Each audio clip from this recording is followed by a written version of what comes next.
All right, ladies and gentlemen, you are welcome to another great episode on your favorite political talk show, The Truth with Ben Jokes. Dangote has dropped a bombshell. You see, the economy of Nigeria would not have been in the state that it is right now if those in power had humbled themselves and listened to the opinions and warnings of experts against their economic policies when they were still at the proposal stage last year. Of course, we know there is corruption, embezzlement, and all that, but this is not the first time we are having those things in this country. They could have taken all that money, bought themselves SUVs and yachts and all, and our economy wouldn't still be this bad if they had listened to the opinions of experts and in some cases just concerned Nigerians on their economic policies. When Peter Obi spoke about subsidy removal during the campaigns, he was drilled on several platforms by experts with questions on how he would handle the backlash of subsidy removal, and his answers showed that he understood the subsidy regime perfectly and was prepared against it. TINUBU, on the other hand, refused to grant any interview or turn up for a debate, and after removing subsidy on his first day in office, he later realized he was not prepared for it, and he went back to paying subsidy, and petrol still sells for 4 times the price it sold under Buhari when the subsidy was still in place. Today, we can't even find petrol anywhere. And he didn't stop there. He went ahead to saying he wanted to float the naira against the dollar. And many experts warned and cried out. They said that move was not necessary now. They said it was too early because, first of all, the economy is still trying to recover from a serious depression. And secondly, the country still lacks some basic amenities like stable electricity, and floating the naira would cripple businesses, especially small businesses, and people's livelihoods will be snatched away from them. But Tinubu refused to listen. He went ahead and floated the naira against the dollar, and here we are.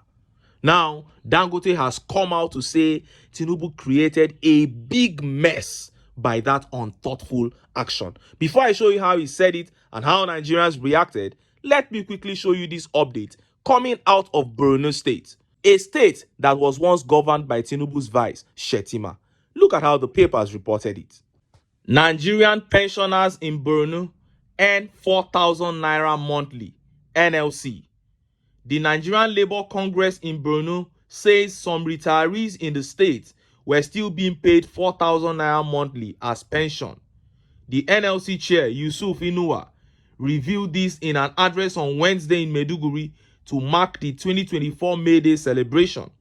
He advocated an upward review of the pension to improve retirees' social and economic well-being.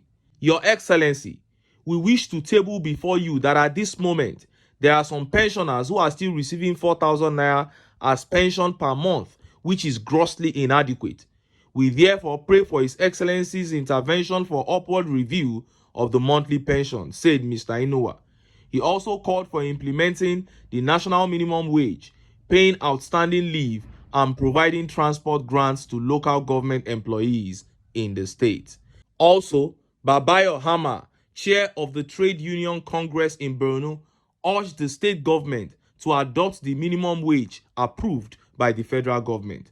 Unbelievable. 4,000 naira a month after serving for 35 years.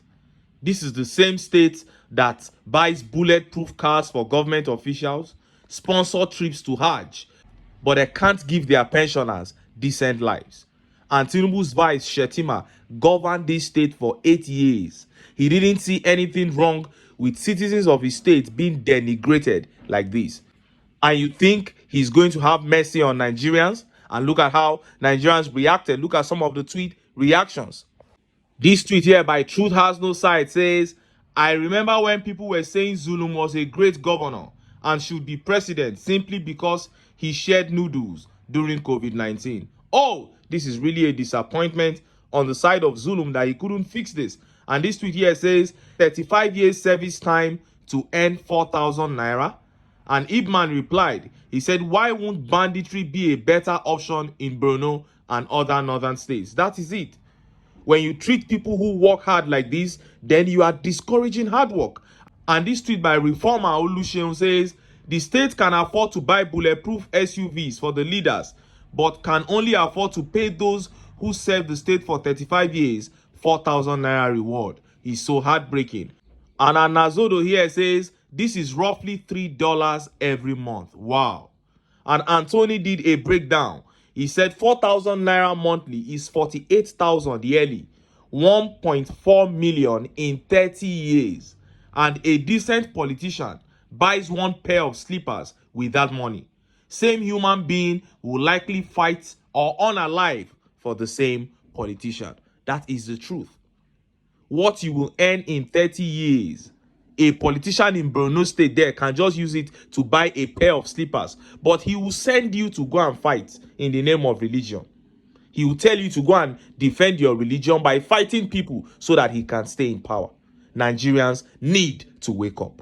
Biggest mess created in 2023 was Naira devaluation from 460 Naira to 1,400 in Nigeria, says Dangote. The chairman of Dangote Industries Limited, Aliko Dangote, has described the floating of the Naira by Bola Tinubu's administration as the biggest mess that affected his company and other business owners in 2023. Floating the Naira allows market forces to determine its valuation in relation to other currencies. Dangote said this on Tuesday during his remarks at the annual general meeting of Dangote Sugar Refinery PLC, adding that many businesses were affected by the policy. Dangote said several manufacturing enterprises were impacted and suffered operational losses due to variations in the Naira's value against the US dollar. He said the biggest mess created was the devaluation of the Naira from 460 Naira to 1,400 Naira. You can see that almost 97% of companies in the food and beverage business, none of them will pay dividends this year, but we will try and get out of it. Shortly after Tinubu implemented the policy, the country's prominent billionaires, Dangote and Abdul Samad Rabiu, who were listed among the 500 world's richest men, both lost $5.85 billion. Data available on Bloomberg Billionaire Index (BBI), a daily ranking of the world's richest people portal, as of June 15, 2023, showed negative changes in the calculations of the wealth of the Nigerian businessmen. A Bloomberg report in April noted that Nigeria was burning through its foreign exchange reserves at a rate not seen in 4 years. The situation raised concerns that the central bank was depleting its dollar holdings to support the Naira after pledging it to allow the currency to float more freely. So, after floating the Naira and destroying businesses, they went back to defending the Naira, actually using more money, like times 4 of what Buhari used to defend the Naira. So, when experts said floating was not necessary from when he proposed it, he should have just taken the advice. Because what do you know about the economy other than to tax people? And it is easy to say that Dangote is complaining because he was benefiting from how it was before. It is easy to blame Dangote, but I won't. He is a businessman. I didn't elect him to do anything for me. It is those in office that you should hold to account. Now you implemented a policy and both the rich and the poor in Nigeria are suffering the consequences. And even after going back on the policy, the negative consequences keep getting worse. It is such a shame. The only time a country should be talking about floating her currency against the dollar is when the country is doing well in terms of exportation, when you can earn FX, foreign exchange, from exportation. And how can you export when you do not produce? That is why Peter Obi kept talking about moving the country from consumption to production immediately. So for Obi, it was first things first. Fix your non-activity, become a producer and an exporter before you start talking about floating your Naira. And look at how Nigerians reacted. Look at some of the tweet reactions. And this tweet by Damilola Peter says, this was all shades of wrong from the onset. A country not keen on exports should not be devaluing its currency. Emilokon was next, so what do I know? An Onion here says, even though what Dangote said is true, he is the wrong person to say it. He is a cold-blooded businessman who cares only about himself and his masters in government. He is a billionaire today because he is hugely subsidized by the federal government. Well, that is his business. Like I said, I did not elect him. He is not in power. Those who got themselves to power are the ones to be held accountable. How many times have the APC sabotaged the good of this country? When Jonathan removed subsidy at a time that Nigerians would have been able to manage, given the economic realities then, the same APC politicians shut down this country against him in protest. But TINUBU, who was the chief sponsor of the protest, removed subsidy under terrible economic situation, far worse than what we had under Jonathan, that he kicked against. And even after bringing the subsidy back, the economy has not been able to recover. Another sabotage was preventing Obi from fixing this country. Nigeria is not producing anything, and we had a man that has the answers.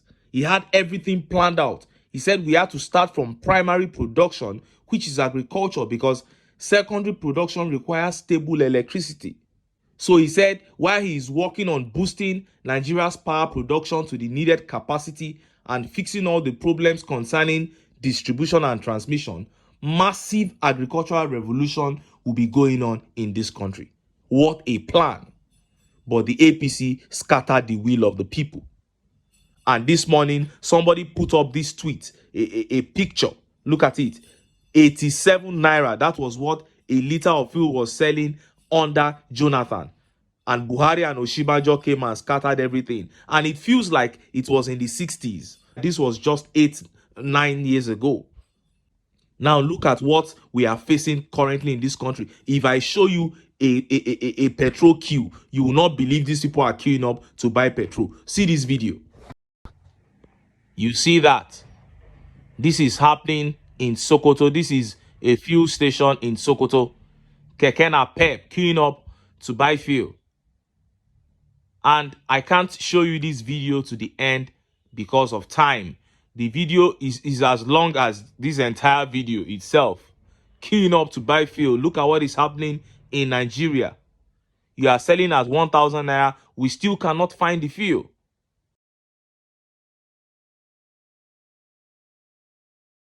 What an embarrassment. And we are supposed to be an oil-producing nation. What a shame. Yes, this is what you get when the people at the helm of affairs don't really care about the country. And I wish that people can return to us and apologize after certain arguments. Because few days ago, the NNPC came out and said that the recent fuel scarcity in Nigeria is caused by logistic problems, and that they had fixed the logistic problems and that the fuel scarcity is going to die down within 24 hours. And I said, these guys are not saying the truth. Then somebody came into the comments and said, oh, started defending NNPC and criticizing them too much. This is over 5 days after they made that statement, and the scarcity is getting worse.